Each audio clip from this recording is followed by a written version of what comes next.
Je vais dans cette vidéo revenir sur la énième manifestation de la poussée démographique, mais aussi politique et idéologique subsaharienne en direction de l'Afrique du Nord. Celles et ceux qui suivent cette chaîne ont déjà vu des vidéos traitant de ce sujet, à partir d'angles d'observation différents. En effet, ce péril, aussi terrible que maintenant présent au quotidien, est loin d'avoir donné toute sa force, ni toutes ses conséquences. Et je fais partie de ceux qui agissent de manière à ce que ce cauchemar de la submersion subsaharienne ne devienne pas la simple et terrible réalité. Cette question présente plusieurs aspects.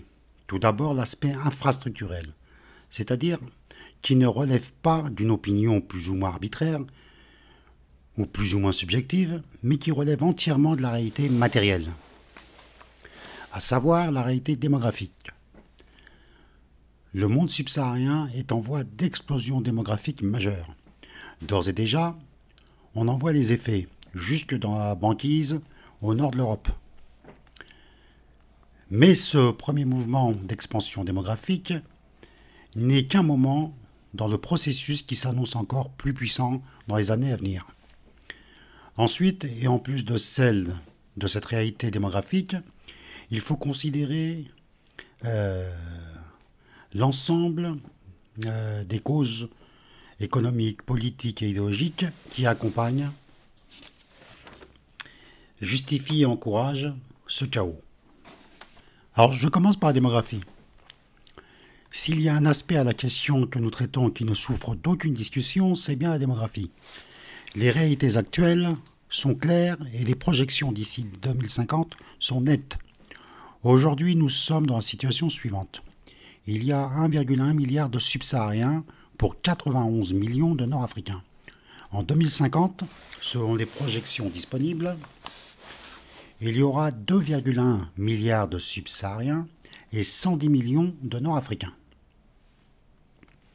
La tendance est nette et incontestable. La démographie étant une science quantitative, elle se prête bien au modèle mathématique et, sauf événements catastrophiques du genre guerre mondiale, super-épidémie ou autres malédictions bibliques, les prévisions sont parfaitement solides. En soi, ce ne serait pas un drame si cette nombreuse et jeune population restait à demeure. Or, ce que nous voyons depuis 30 ans, c'est qu'une partie non négligeable de ces populations sont en mouvement. Le mouvement se déroule principalement en Afrique subsaharienne même, puis en direction de l'Europe de l'Ouest et de l'Amérique du Nord, puis en direction de l'Afrique du Nord et aussi du Moyen-Orient. En réalité, la migration subsaharienne est mondiale, sauf là où les masses démographiques locales découragent un tel mouvement, en Chine ou en Inde, par exemple. Alors voyons maintenant pourquoi ce mouvement démographique d'expansion. Il y a deux principales raisons. Premièrement, le sous-développement économique, scientifique, technique, etc. de la zone subsaharienne. C'est la principale raison. Ensuite, deuxième raison importante, l'idéologie mondialiste, qui est une invention occidentale et qui soutient que les êtres humains ont le droit de s'établir là où ils le veulent, y compris en piétinant le droit des populations autochtones à s'y opposer. Revenons maintenant sur la première cause que je viens de dire, c'est-à-dire le sous-développement économique, etc. Bon, c'est un fait que la zone subsaharienne est une zone économiquement sous-développée. Évidemment, il faudrait une analyse beaucoup plus précise parce que la réalité est beaucoup plus contrastée. Il y a par exemple un niveau d'industrialisation élevé, de développement économique élevé, d'infrastructures, etc. Par exemple, en Afrique du Sud. C'est clair. On peut le voir dans d'autres zones, où, bon, c'est peut-être pas aussi frappant, mais enfin, ça existe un peu. Mais enfin, disons, globalement, c'est l'arriération économique, etc. À quoi est due cette arriération économique ? Chacun le sait. L'Afrique subsaharienne a été une zone d'abord largement soumise à une époque à l'esclavagisme, pas seulement à cause des forces extérieures, hein, comme le disent un certain nombre d'Africains qui là se racontent des histoires. C'est-à-dire que ce serait que les Arabes, hein, parce que pour eux c'est les Arabes, on y reviendra plus tard, ou les Européens.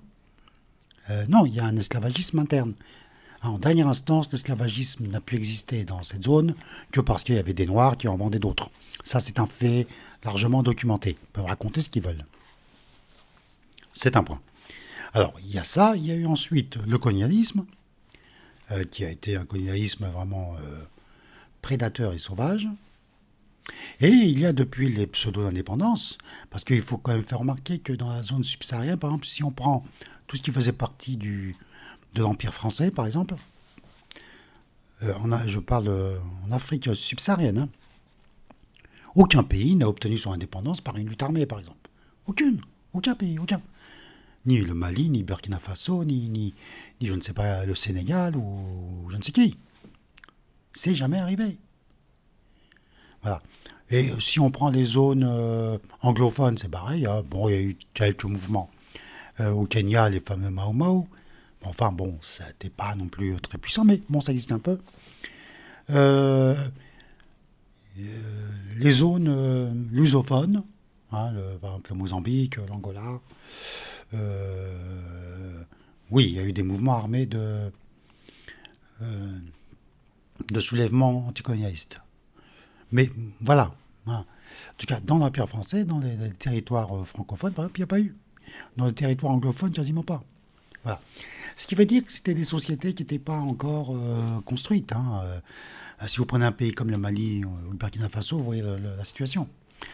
Par exemple, les Français qui ont accordé toute la zone nord du Sahara, c'est-à-dire entre l'Algérie, jusqu'à la frontière algérienne, pardon, au Mali, alors que ça n'a jamais été à eux. Et qu'ils ont été bien incapables de le gérer, comme on peut le voir maintenant. Et ça ne va pas s'arranger comme ça. Voilà. Donc, le sous-développement économique, scientifique, etc., est dû évidemment au fait que c'est une zone qui a été ravagée. Ravagée par toutes les raisons que je viens de dire. Et depuis lors, c'est-à-dire depuis leurs indépendances, la plupart dans les années... fin des années 50, début des années 60, pour la plupart, il y a eu des progrès, hein, il y a eu des progrès notables ici ou là, mais on est loin du compte, on est loin d'un développement réel.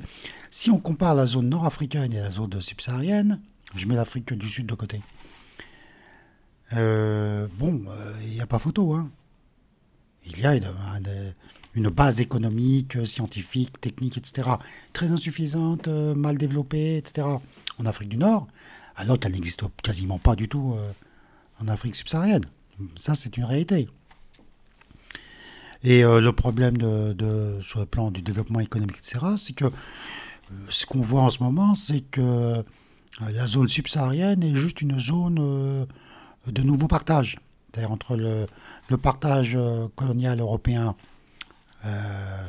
du Congrès de Berlin, si ma mémoire ne me trompe pas, il y a plus d'un siècle. Celui-là est terminé.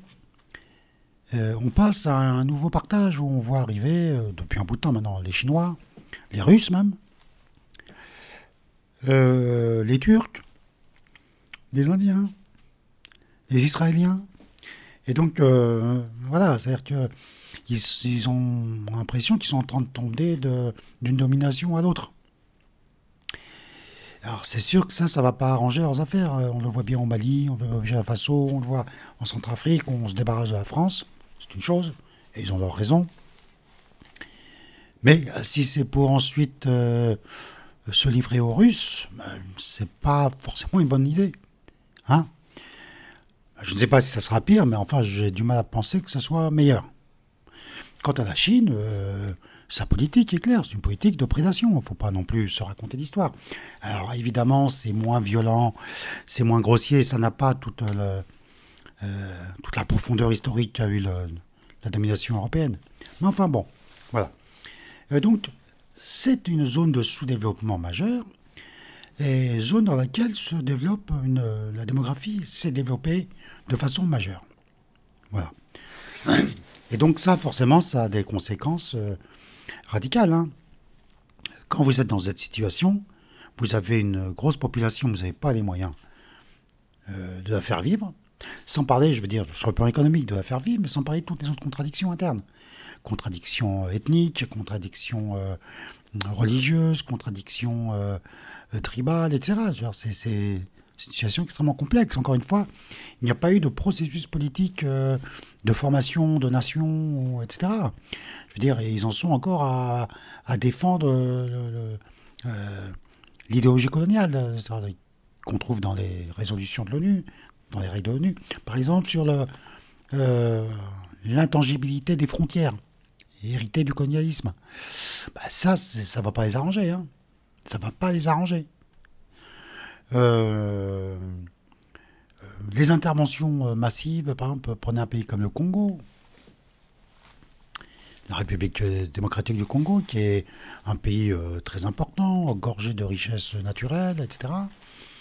Et qui avait, malgré tout, à l'époque, notamment Mobutu, avait acquis un certain développement de l'alphabétisation, etc., qui était réel. Hein.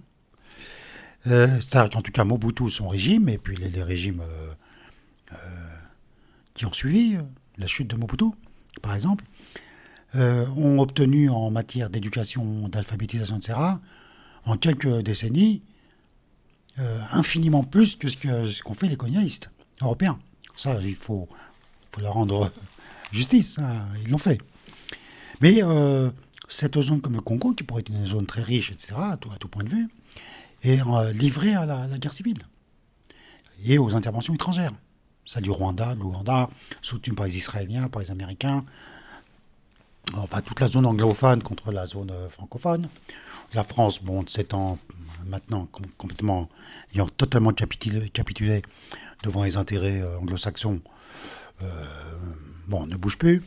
Enfin voilà, c'est pour donner juste quelques exemples de la situation. Elle ne tombe pas comme ça du ciel, et c'est pas avec des pseudo-arguments racialistes que vous pourrez comprendre quoi que ce soit.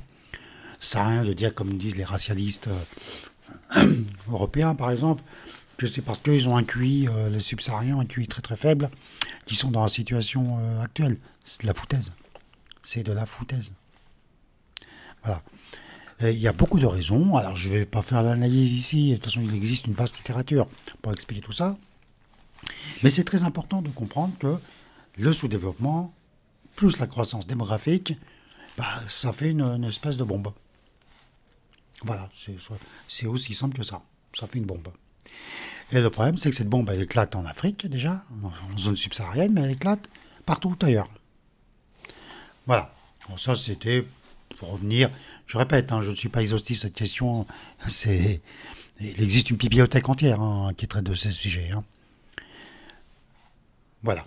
Je rappelle aussi que historiquement, le développement de la démographie européenne, il y a déjà quelques siècles, a été la cause de la présence européenne sur tous les continents.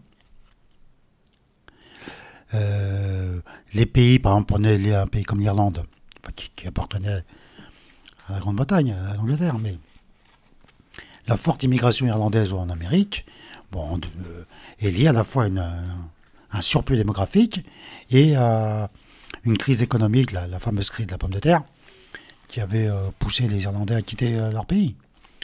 Prenez l'Italie. L'Italie a été un poumon démographique mondial. Au XIXe siècle. On les trouve à peu près partout en Amérique latine, notamment en Argentine, en Uruguay. On les trouve massivement aux États-Unis d'Amérique. On les trouve aussi en Europe, dans les autres pays d'Europe. La France, la Belgique, la Suisse, etc. C'est la migration. On les a trouvés en Afrique du Nord. Il y en a beaucoup en Afrique du Nord. En Algérie, en Tunisie, en Libye, jusqu'en Somalie. Donc, la croissance démographique plus le sous-développement, bah, ça implique des conséquences. Hein.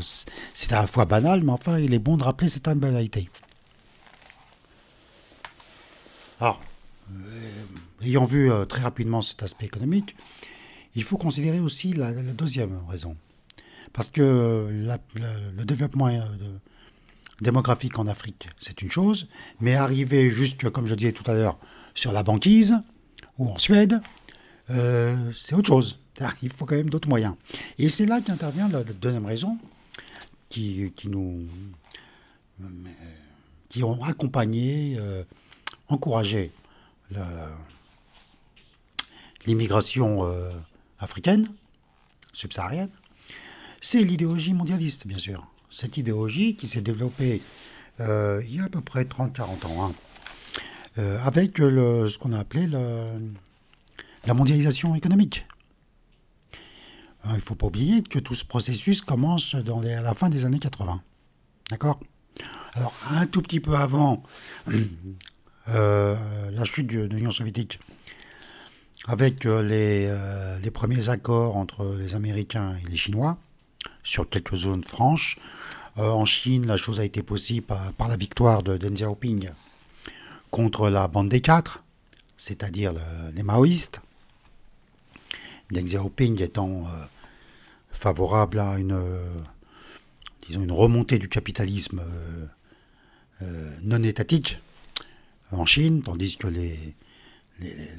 la bande des quatre, dont la veuve de Mao, était pour, évidemment, de maintenir la politique maoïste classique.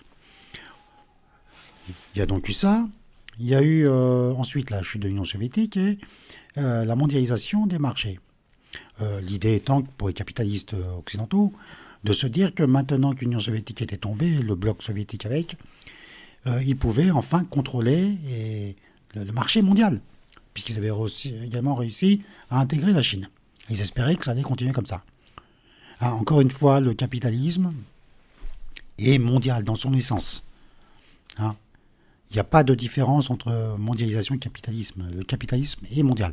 Pour ceux qui connaissent le texte, je les renvoie au manifeste communiste de Marx et Engels, où c'est expliqué en quelques lignes. C'est d'une clarté, 150 ans après, c'est une clarté aveuglante. Voilà. Donc l'idéologie mondialiste a encouragé donc à la fois la mondialisation des capitaux, la mondialisation des marchés, la libre circulation des marchandises, etc. Mais dans la société capitaliste, il faut aussi, pour que ça tourne, et surtout pour que ça tourne, c'est la condition première, il faut de la force de travail. Et la force de travail, on la trouve de moins en moins en Europe ou aux États-Unis, dans les populations européennes. Il faut aller chercher ailleurs. Voilà. C'est une des raisons strictement économiques, puis il y a une raison d'ordre politique. C'est-à-dire affaiblir les populations locales, affaiblir les traditions ouvrières, les traditions nationales, etc., qui sont toujours dans leur essence même contradictoires avec la domination capitaliste. C'est clair. L'esprit national est contre l'esprit mondialiste, par essence. L'esprit ouvrier, la défense des intérêts du plus grand nombre est forcément contre l'intérêt du petit nombre des possédants. C'est logique. C'est donc pour ça qu'ils ont travaillé à réduire au maximum ces résistances par une mondialisation, par une immigration massive et si possible des zones plutôt les plus exogènes. لكن هم بطبيعة الحال تأويلهم اليوم هم يحبوا يغيروا التركيبة الديموغرافية لتونس وترتيب وخذوا فلوس كما خذوا فلوس في عديد القطاعات الأخرى لضرب الدولة التونسية ولضرب الشعب التونسي وضرب انتمائه بريمي وما زالوا يحبوا يكونوا عندهم او يتصوروا انهم دوام دوام الامن القومي بالحمد لله ليل ونهار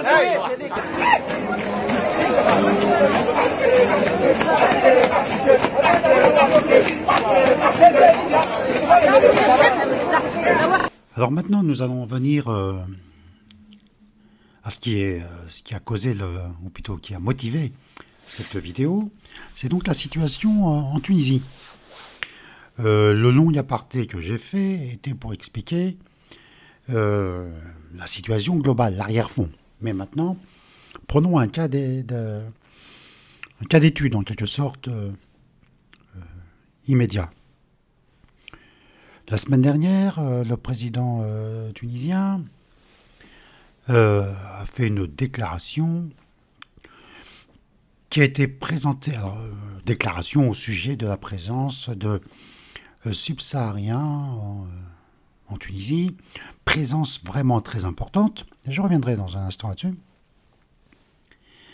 et où il disait que, du simple bon sens, que dorénavant, le gouvernement tunisien allait faire respecter les lois tunisiennes. Oh, c'est grave. L'État tunisien va faire respecter les lois tunisiennes.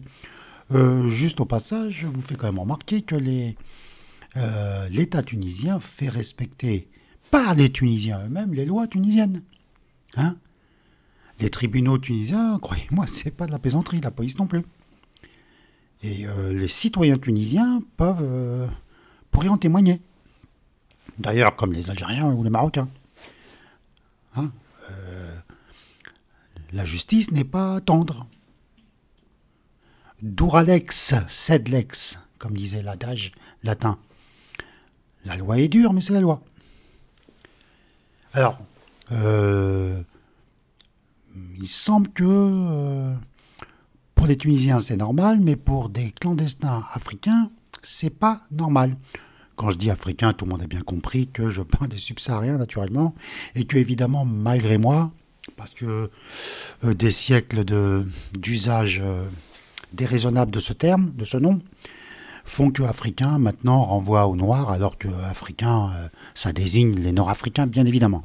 Tout le monde connaît, je l'ai déjà dit, d'autres que moi l'ont dit très très bien, ce qu'est l'étymologie réelle du mot, du nom Africa, africain, etc. Voilà, mais bon, disons subsaharien, mais quand je dirai africain, vous comprendrez que je dis subsaharien, même si je reconnais que c'est un usage, c'est une utilisation fautive du nom africain.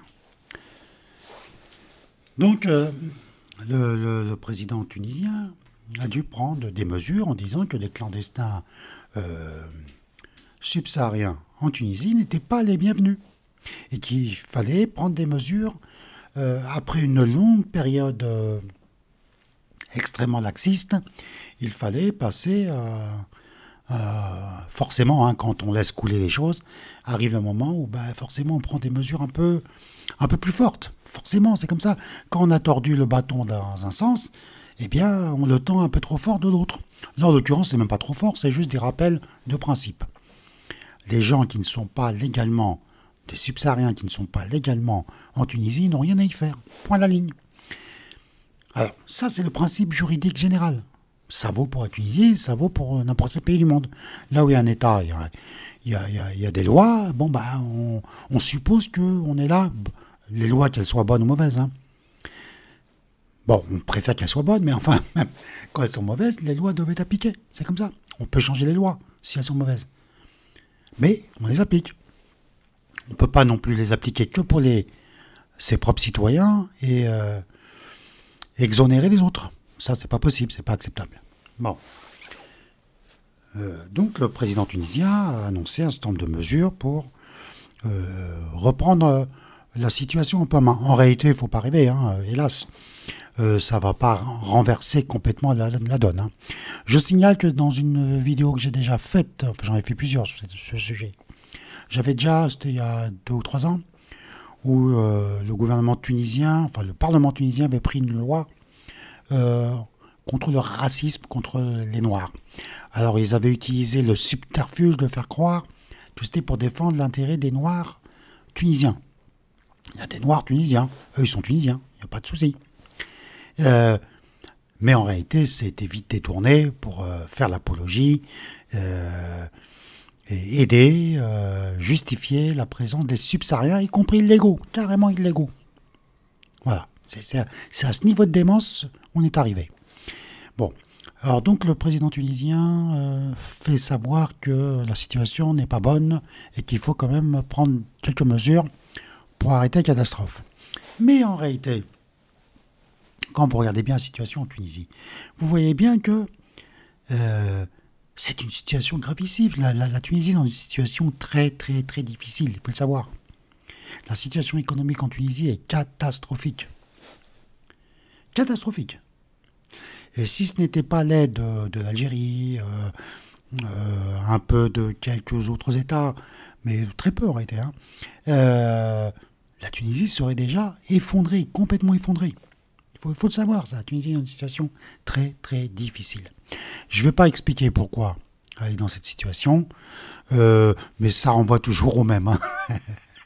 Ça, c'est pour toute la canaille occidentaliste. Non, les problèmes qui voudraient qu'on soit toujours plus favorable aux Occidentaux, toujours plus soumis à leur logique, à leur folie, etc., qui s'imaginent qu'on se porterait mieux. Non, c'est pas vrai. Plus tu es proche des Occidentaux, plus tu peux être sûr que tu vas être dans la merde. Voilà, c'est ça là. C'est un théorème, ça. C'est l'équivalent du théorème de Pythagore, appliqué à la politique. Plus tu t'approches d'eux, plus tu es dans la merde. D'ailleurs, c'était Kissinger qui disait un truc comme ça à propos des États-Unis. Kissinger connaît le sujet. Henry Kissinger, qui disait plus tu es proche de l'Amérique, plus tu as des problèmes. Voilà. Et lui, il connaissait le sujet, puisque c'est lui qui a fait très longtemps la politique américaine sur les questions internationales. Bon. Donc la Tunisie est dans une situation très difficile. Aujourd'hui, si vous parlez avec des Tunisiens, je parle en Tunisie, ils ont un seul objectif, c'est de se barrer. Ils veulent se barrer. Plus ils appartiennent à, disons, aux classes sociales les plus élevées, plus ils veulent se casser. Mais le Charabi aussi, il veut se casser aussi. Le populo veut partir aussi. J'en ai eu des conversations en Tunisie avec toutes sortes de gens, dans des cafés, dans des machins. Je peux vous dire, ils veulent tous se barrer. Ce qui est absurde, ça, il faudrait leur expliquer qu'ils ne vont pas trouver le bonheur ici, mais bon, quand on voit la situation là-bas, on peut comprendre que des gars, des jeunes, etc., se sentent un peu coincés.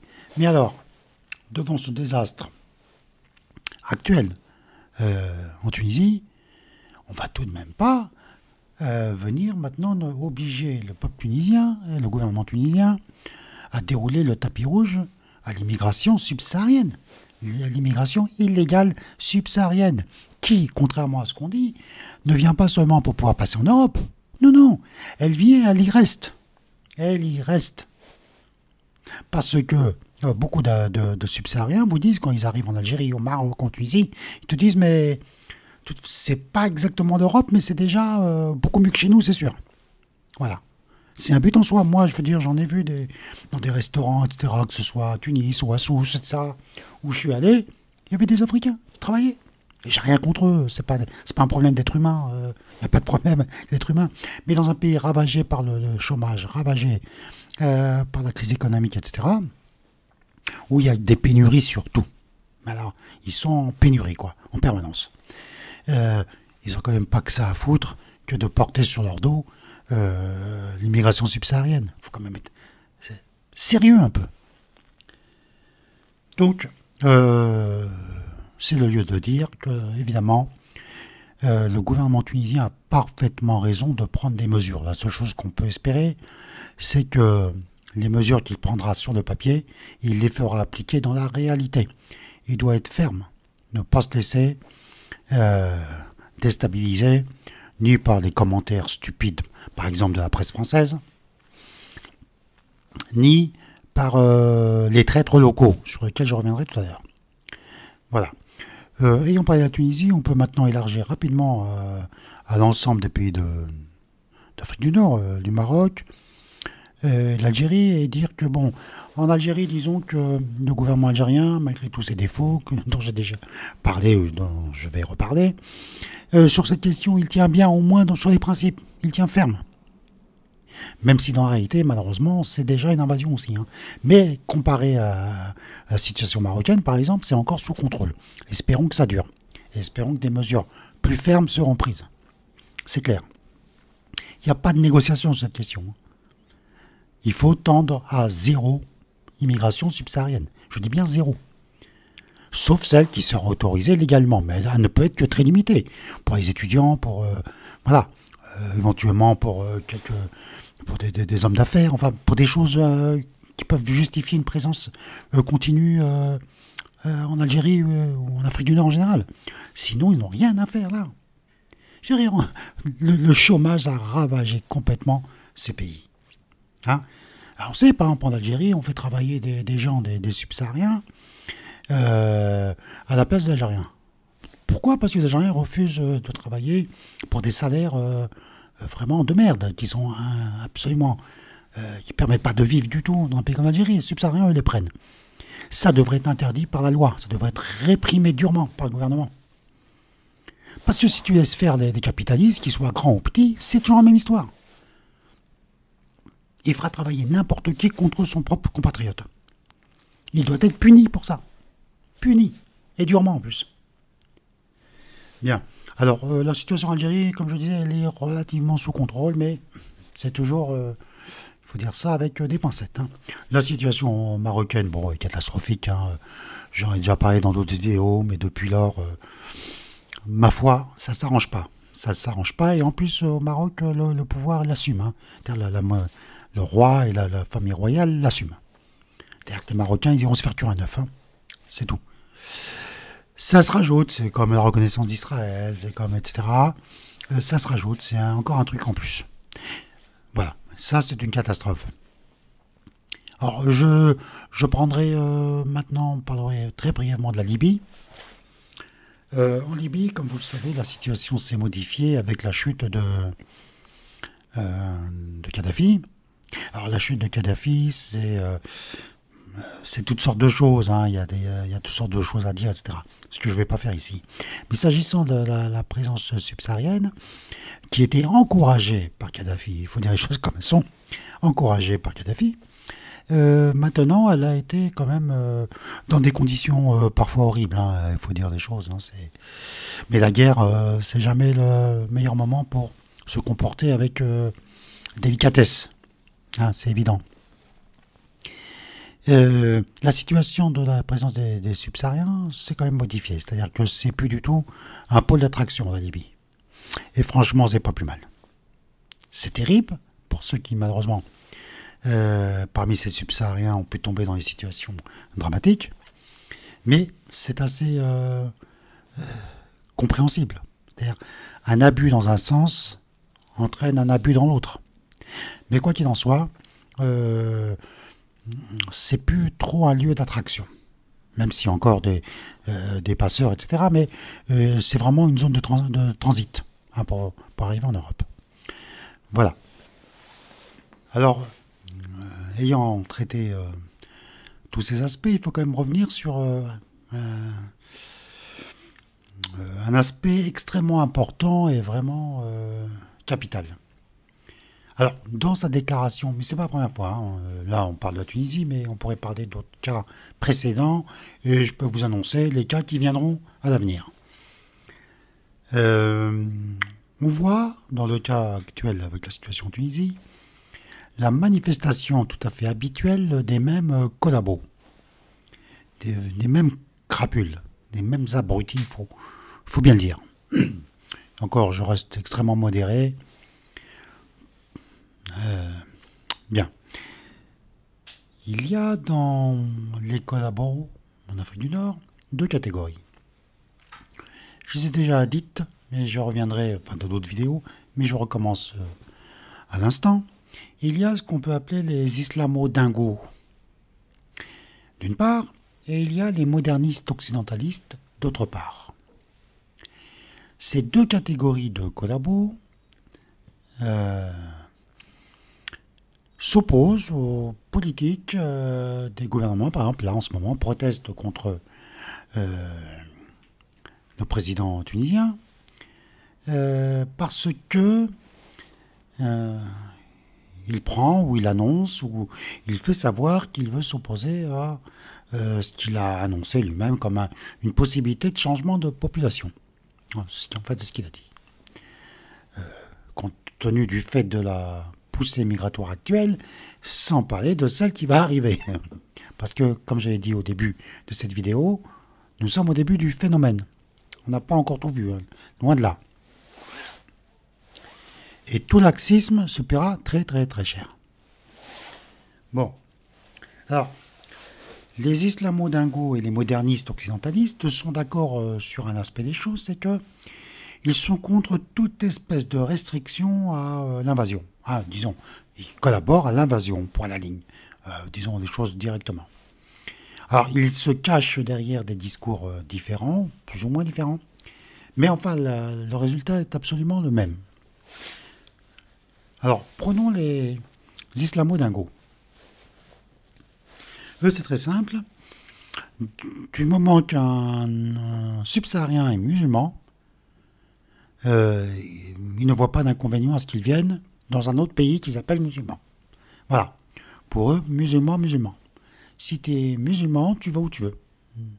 Dans n'importe quel pays musulman, tu es autant chez toi que l'autochtone. Et même plus chez toi que le type qui serait, par exemple, tunisien, mais qui ne serait pas plus religieux que ça. Eh bien, lui, il n'est pas chez lui. Mais le mec qui viendrait de je sais pas où, du moment qu'il est musulman, lui, il est chez lui. Ça, c'est les islamo-dingos. Il faut vous souvenir qu'à l'époque du fils en Algérie, je ne sais plus quel idéologue de ce mouvement de l'époque avait dit que dès qu'il serait au pouvoir, il ferait venir 2 millions de musulmans de Somalie, d'Afghanistan, etc., pour remplacer ceux qui allaient être ou liquidés ou virés de leur propre pays. C'était ça le plan des islamo-dingos de l'époque, du fils, en Algérie. On les a vus à l'œuvre, par exemple, récemment, en Syrie. Où ils ont fait venir les groupes islamo-dingos. Et leur soutien, bien sûr, hein, les États qui sont derrière.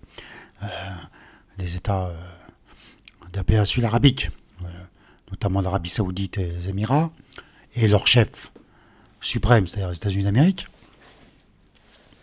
On fait venir toutes sortes de gens d'à peu près partout pour buter des Syriens. Voilà. Pour buter des Syriens.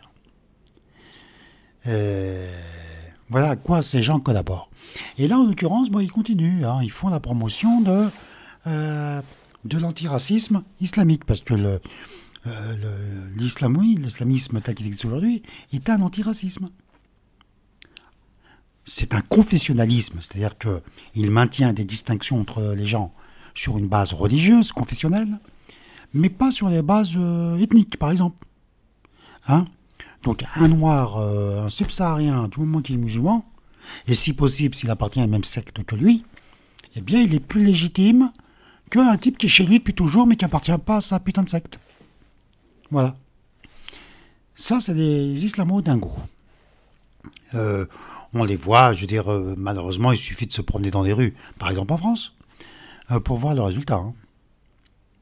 Vous voyez bien toutes ces bonnes femmes à tchadorisées, ou sans être tchadorisées, mais enfin, pas loin de l'être, avec leur marmaille mixte, et le papa islamo-subsaharien.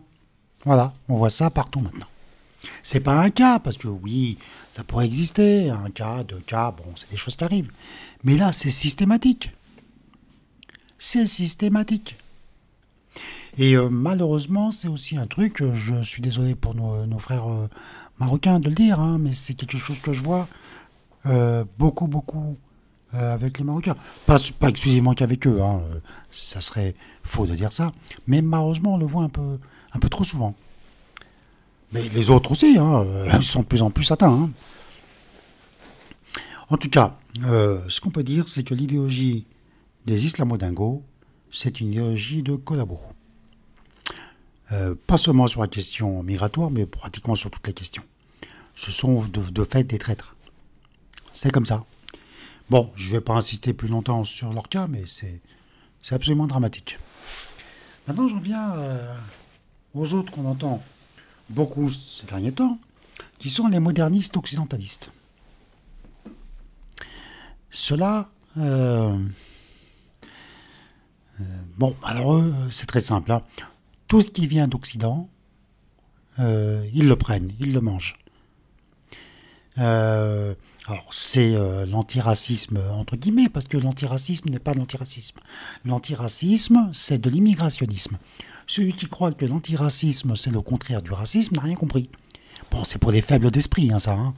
Le faible d'esprit croit que l'antiracisme, c'est contre le racisme. Hein? C'est pas le cas. C'est comme un peu ceux qui croient que le féminisme, aujourd'hui, tel qu'on le voit, c'est juste pour donner leur juste droit aux femmes. Pas du tout. C'est pas du tout ça. C'est tout à fait autre chose. Alors, pour en revenir à l'antiracisme, aujourd'hui, c'est un immigrationnisme. C'est le discours qui accompagne la lutte contre toutes les identités nationales, les identités ethniques, les identités linguistiques, contre toute espèce d'existence du passé, hein, de la tradition, des réalités humaines qui se sont forgées sur de très très longs siècles, pour ne pas dire de millénaires. Voilà. Et cet antiracisme-là est devenu maintenant, s'est propagé à peu près partout. Et notamment en Afrique du Nord, où vous trouvez une quantité invraisemblable de modernistes, de collabos occidentalistes modernistes. Pour eux, la modernisation, c'est-à-dire la sortie du sous-développement, etc., de leur pays d'origine, c'est-à-dire d'Afrique du Nord, ça consisterait à faire tout ce qui se fait en Occident. Ça va de l'immigration massive, c'est-à-dire la négation de soi-même, plus toutes les autres aberrations, hein, LGBT, etc. Voilà. C'est comme ça qu'ils voient le monde. C'est-à-dire que si tu fais ce que l'Occident te dit de faire, alors tu vas être développé économiquement. Ils sont complètement givrés. Ils sont abrutis à un tel niveau que c'est incurable. Strictement incurable. Définitivement incurable. Voilà donc ce que je pouvais dire sur ce point et sur ce sujet. J'y reviendrai naturellement, inévitablement. Hein. Vous voyez bien que ça va nous occuper beaucoup, à la fois ici et à la fois là-bas. Je terminerai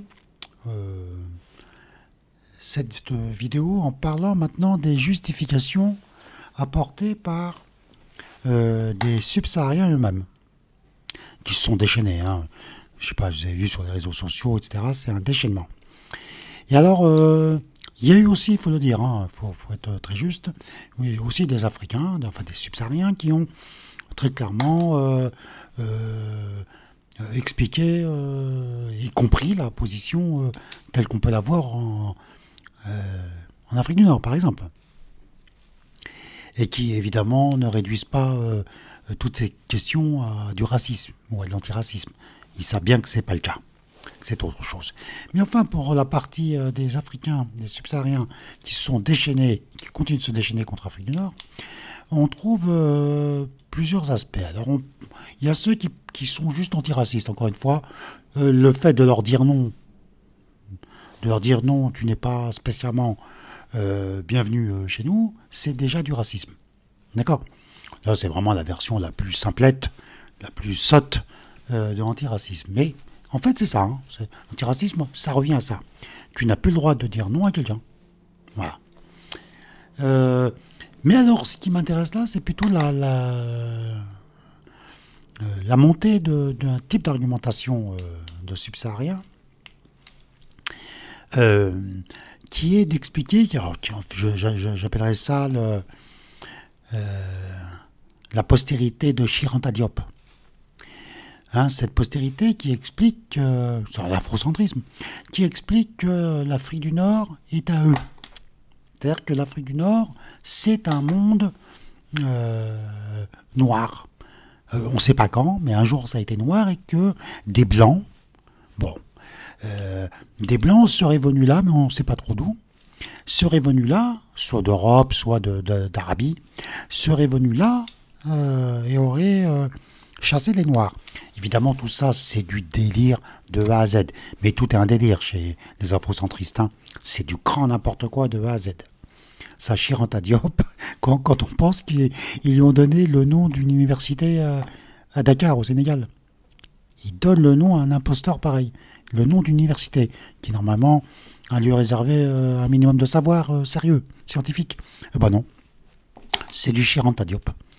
Quand c'est pas les pharaons, maintenant c'est l'Afrique du Nord, bon, etc. Alors, ce qui m'a quand même amusé, c'est que on a entendu, des subsahariens dire, ils ont qu'à le tourner en Arabie. Bon. Et oui, d'un autre côté, ça se comprend. Quand le président tunisien dit la Tunisie appartient à la Oumma arabo-musulmane, et oui, il donne le bâton pour se faire battre aussi. Hein. Parce que si tu es un arabe, c'est vrai qu'on ne sait pas trop ce que tu fais là. C'est vrai. Si tu es un envahisseur arabe, parce que si tu es arabe, ça veut dire que tu es un envahisseur arabe. Tu es un descendant d'envahisseur arabe. Tu es venu, tes ancêtres sont venus d'Arabie, ils ont conquis l'Afrique du Nord. Mais si c'est vrai, alors ils n'ont aucune légitimité. C'est juste des conquérants comme d'autres. Pourquoi pas maintenant les Noirs? Il y a eu d'autres, pourquoi pas les Noirs? Eh oui. C'est-à-dire que l'arabo-islamisme, c'est vraiment une catastrophe quand même, en tant qu'idéologie, hein, c'est une catastrophe sans nom. On ne peut pas faire ça avec Tamazra, avec Imaziran. Tu ne peux pas faire ça. Voilà, parce que nous, des preuves de notre présence aussi loin que faire se peut, hein, aussi loin qu'on puisse se remonter, nous, les preuves, on les a, qu'on était bien là. Ouais. Nous, on ne vient pas d'Arabie, c'est clair. On était là, on est chez nous depuis toujours. Voilà, c'est donc là-dessus que je termine cette vidéo et je vous dis à bientôt.